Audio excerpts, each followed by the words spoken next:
Hello everyone, this is Alina and Stewart here from Drone Film Guide, the channel where we learn to fly like filmmakers.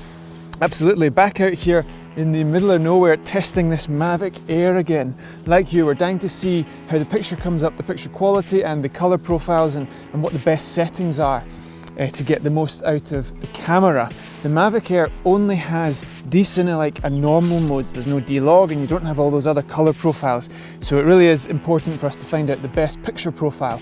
Okay, we'll crack on with our research and we'll get back to you with some results.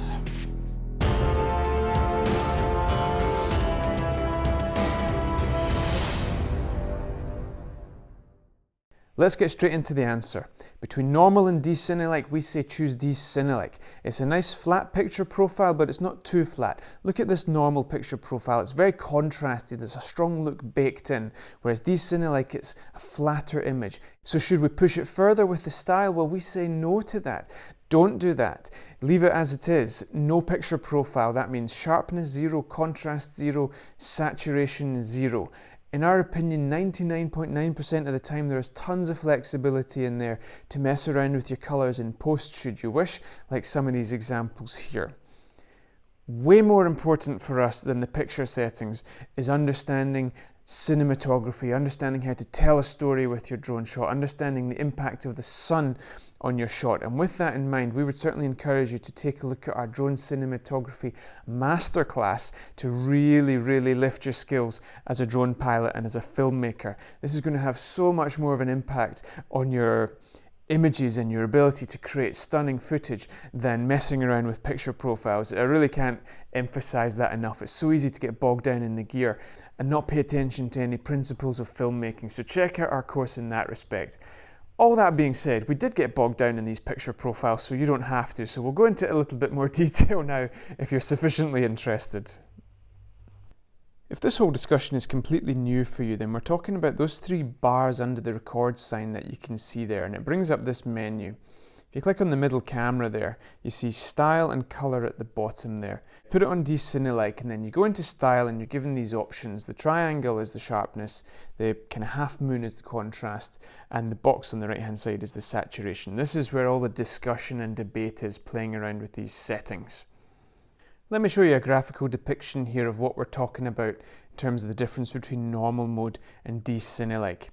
If we bring up the waveform here, 0 is true black and 100 on the y-axis there on the left hand side is true white. And you can see here on the normal mode that we're almost down at 0 with the waveform. The blacks are black. If we bump it along to the D-Cine-like, look at the way the waveform jumps up there. It jumps off the 0 line a little bit.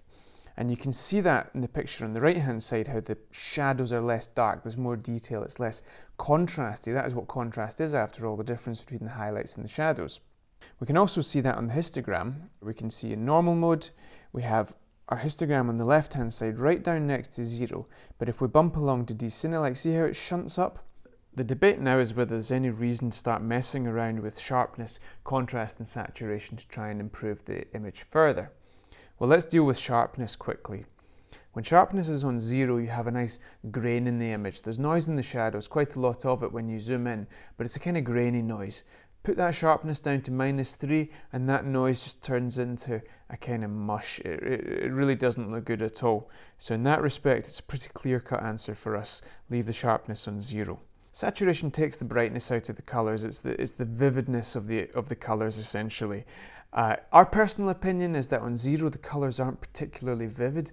If you were shooting something particularly bright and maybe you thought that the colours were a bit vivid, like this picture for example, maybe you might want to dial the saturation down a little bit, but as a default position we'd just say 0 on the saturation as well. Really, why make life more difficult for yourself than it already is? Contrast is where there is arguably, in certain situations, a reason to dial the contrast down. The situation would arise in an extreme case where maybe you've got the camera pointed at the sun or something incredibly bright, or there's some strong streetlights in the image or something like that, and you might want to try and retain a little bit more detail in the highlights.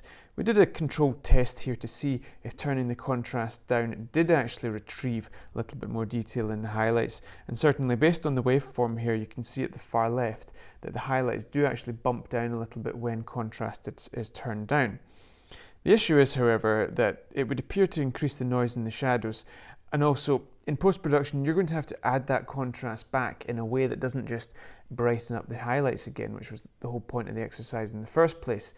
It is a fairly easy thing to do if you're into your colour grading and you know what you're doing and you're able to pull shadows down, pull midtones down and leave highlights where they are. Anyway, there you have it, our thoughts on the subject, just our thoughts. I'm sure maybe some of you have different thoughts. I'd love to hear them, and as always, don't forget to keep in touch so we can fill you in more details with Drone Film Guide as we have more episodes coming out in the future.